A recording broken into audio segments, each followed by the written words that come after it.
बोले श्यावर रामचंद्र भगवान की जय। महर्षि वाल्मीकि भगवान की जय। श्री हनुमान जी महाराज की जय। श्री हनुमान जी महाराज की जय। श्रीमद् वाल्मीकि रामायण के अयोध्या कांड के 22वें सर्ग में आज हम प्रवेश करेंगे और जिसमें वर्णन है श्री राम का लक्ष्मण को समझाते हुए अपने वनवास में दैव को ही कारण बताना और अभिषेक की सामग्री को हटा लेने का आदेश देना।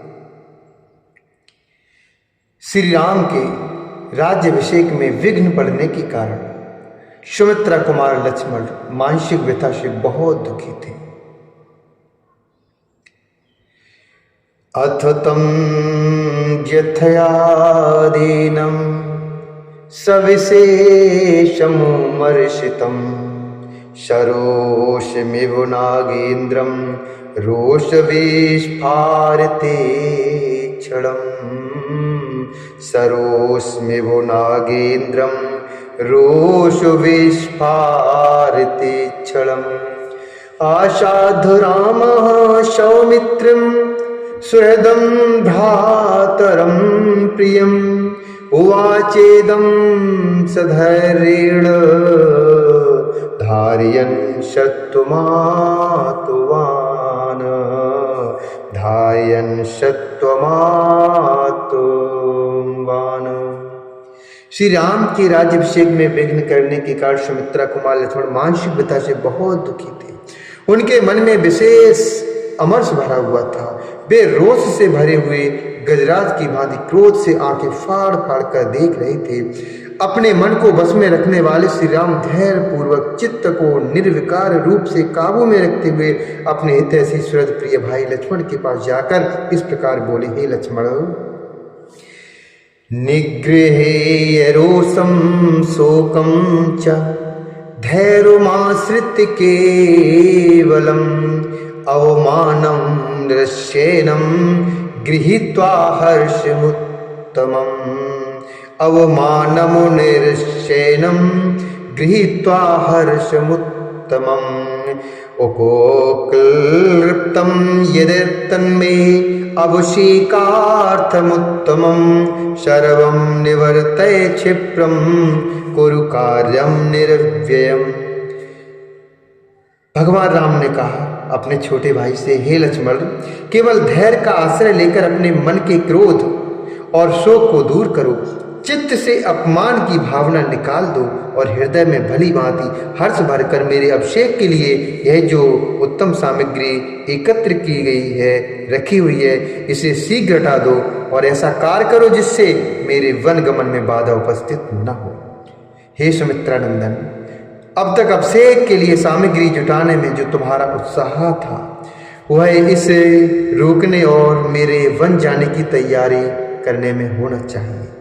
वह इसे रोकने और मेरे वन जाने की तैयारी में करना चाहिए।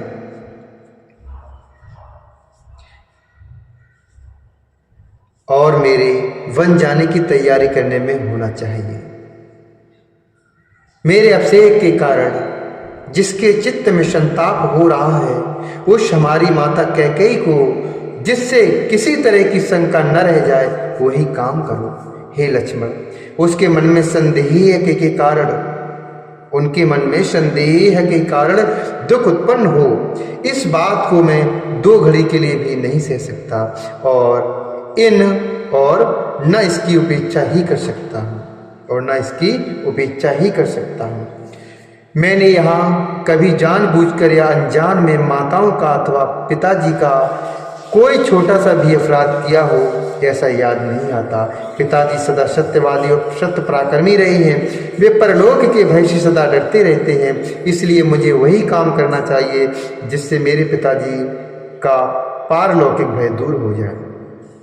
यदि इस अभिषेक संबंधी कार्य को रोक नहीं दिया गया तो पिताजी को भी मन ही मन यह सोचकर संताप होगा कि मेरी बात सच्ची नहीं हुई और उनका वह मनस्ताप मुझे सदा संतप्त करता रहेगा। हे लक्ष्मण, इन्हीं सब कारणों से मैं अपने अभिषेक का कार्य रोककर शीघ्र ही इस नगर से वन को चला जाना चाहता हूँ। आज मेरे चले जाने से कृतकृत्य हुई राजकुमारी कैकेयी अपने पुत्र भरत का निर्भय एवं निश्चिंत होकर अभिषेक करवाई। मैं वल्कल और मृग चर्म धारण करके सिर पर जटाजूट बांधे जब वन को चला जाऊंगा, तभी कैकेयी के मन को सुख प्राप्त होगा।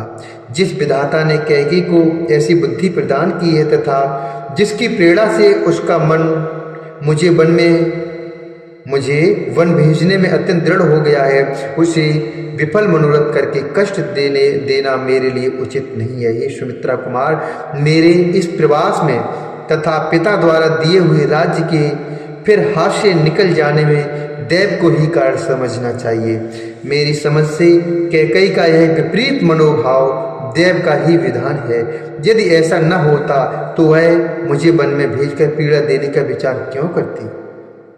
हे सौम्य, तुम तो जानते ही हो कि मेरे मन में पहले भी कभी माताओं के प्रति भेदभाव नहीं हुआ और कैकेयी भी पहले मुझ में या अपने पुत्र में कोई अंतर नहीं समझती थी।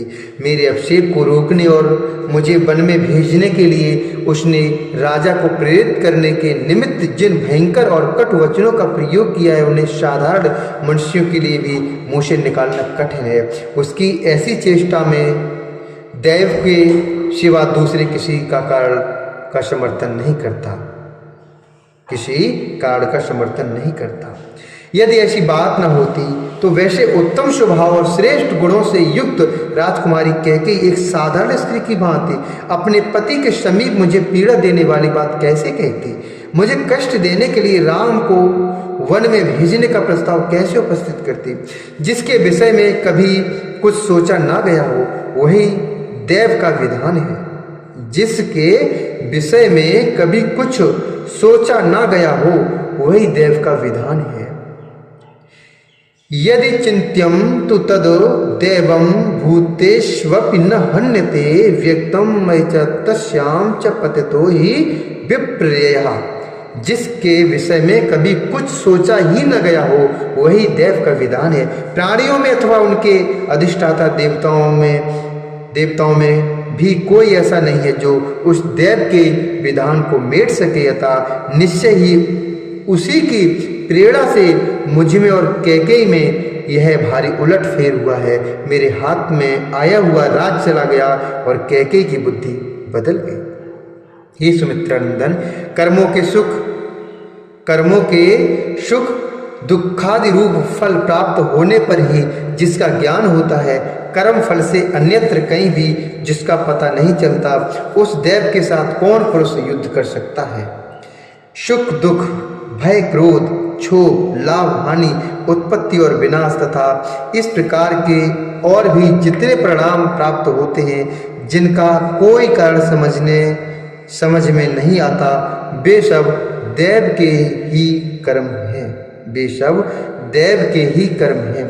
उग्र तपस्वी ऋषि भी देव से प्रेरित होकर अपने तीव्र नियमों को छोड़ बैठते और काम क्रोध के द्वारा विवश होकर मर्यादा से भ्रष्ट हो जाते हैं। जो बात बिना सोचे विचारे अकस्मात सिर पर आ पड़ती है और पृथ्वियों द्वारा आरंभ किए हुए कार्य को रोककर एक नया ही कांड उपस्थित कर देती है, अवश्य वह देव का ही विधान है। इस तात्विक बुद्धि के द्वारा स्वयं ही मन को स्थिर कर लेने के कारण मुझे अपने अभिषेक में विघ्न पड़ जाने पर भी दुख या संताप नहीं हो रहा है। इसी प्रकार तुम भी मेरे विचार का अनुसरण करके संताप शून्य होकर राज्याभिषेक के इस आयोजन को शीघ्र बंद करा दो।